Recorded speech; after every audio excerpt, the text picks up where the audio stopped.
Vous écoutez Europe 1, il est 9h30. Le journal des médias avec Thomas Joubert. Bonjour Thomas. Bonjour, à la une ce matin, les Miss France interrogées sur l'actualité. Florent Pagny toujours fâché avec Olivia Ruiz. Et D8 dans le monde magique de Disney. Et on commence avec les candidates de Miss France qui ont passé leur test de culture générale. Comme chaque année, les prétendantes doivent obligatoirement passer ce test afin de se qualifier parmi les 12 finalistes du concours. Elles doivent obtenir un minimum de 15 sur 20. Le Parisien s'est procuré le questionnaire. Julie, on va le faire avec vous si vous voulez bien.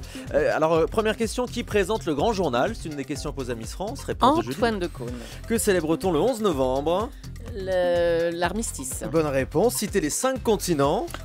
Asie, Océanie, Europe, Amérique et Donc vous voyez le niveau, hein. Vous pourriez, Ouais, bon, mais allez, vous c'est pourriez bon. concourir au Miss France. Au total, donc 40 à questions. l'époque, vous auriez comme pu, ça, hein. c'est ça. À l'époque, oui, quand vous n'étiez pas né. Exactement. 40 questions comme ça sur l'actualité auxquelles vous avez bien répondu, Julie. L'année dernière, Marine L'Orphelin avait obtenu 17 sur 20.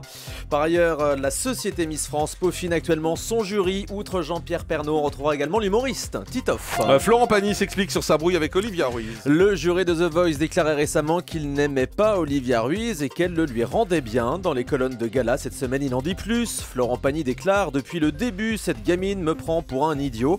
Il explique qu'ils se croisent depuis la première Star Academy dont il était le parrain et elle la candidate. Je dois lui rappeler de mauvais souvenirs. Tant pis pour elle si elle n'aime pas les chanteurs populaires, c'est dit.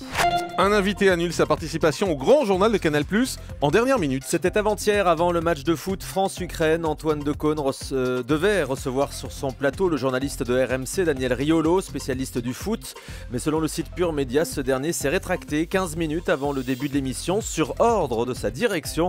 Visiblement, les dirigeants de RMC ne voyaient pas d'un très bon œil que Canal+ se serve de l'expertise d'un de ses journalistes. D8 va proposer une grande soirée autour de Disney. On chante tous Disney, ce sera le vendredi 13 décembre prochain. Des artistes viendront interpréter les grandes chansons des classiques Disney.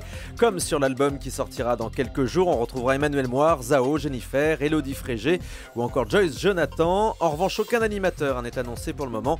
L'émission sera sans doute 100% variété. Un 4e épisode de La Nouvelle Star ce soir sur D8. Et c'est la dernière étape des castings à Paris ce soir, avec toujours son lot de voix étonnantes et de casseroles. On a voulu savoir comment ces gens qui chantaient si mal se retrouvaient devant le jury.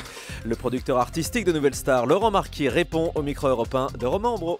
On a évidemment une sélection de pré-casting qui se fait la veille du passage devant le jury et où on a des coachs vocaux qui sélectionnent les personnes qui vont devant le jury et qui leur travail est de leur présenter un panel des voix qui se sont présentées ce jour-là dans cette ville-là.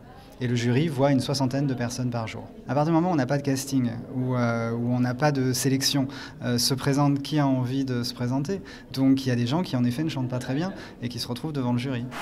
Harry Roselmack prépare une nouvelle émission pour TF1. Indiscrétion de Télé 7 jours, le présentateur pourrait hériter d'un nouveau magazine d'information. Le projet s'appelle Introspection. Pour le premier numéro, Harry Roselmack devrait s'intéresser aux mensonges en politique. L'émission pourrait arriver au mois de janvier sur TF1. Marc Emmanuel, le présentateur de Tous Ensemble, a des envies de comédie. Il affirme à nos confrères de TV Mag avoir été sollicité pour un téléfilm. Avant l'été, Marc Emmanuel avait déjà fait une apparition dans Nos chers voisins. Une expérience qui lui a visiblement donné des idées. Il aimerait maintenant interpréter un rôle à contre-emploi, par exemple un méchant. L'appel est lancé. Rémi Fimelin a été auditionné hier à l'Assemblée nationale. Le président de France Télé est venu détailler les comptes de l'entreprise publique. Il a annoncé que le manque à gagner publicitaire cette année tournerait autour de 15 millions d'euros au lieu des 23 redoutés. Une légère embellie du marché publicitaire a été constatée. Par ailleurs, selon le journal Les Échos, le gouvernement a décidé de dégeler 31 millions d'euros dans le budget de France Télé afin de soulager un peu les comptes.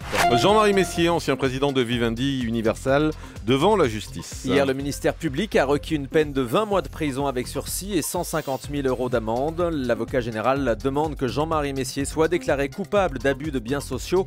Son indemnité de départ de 20,5 millions lui est également reprochée dans cette affaire. Et on termine avec le chiffre du jour. 1 200 000, c'est le nombre de tweets échangés lors du match de foot France-Ukraine mardi soir. Ce match devient donc le deuxième événement télé le plus commenté en France sur les réseaux sociaux. Le premier c'est toujours les Energy Music Awards qui avait engendré 1,6 million de tweets. Mais c'est un petit peu normal car l'émission s'adresse à un public jeune qui est forcément très actif sur ses réseaux sociaux. Effectivement, merci beaucoup Thomas.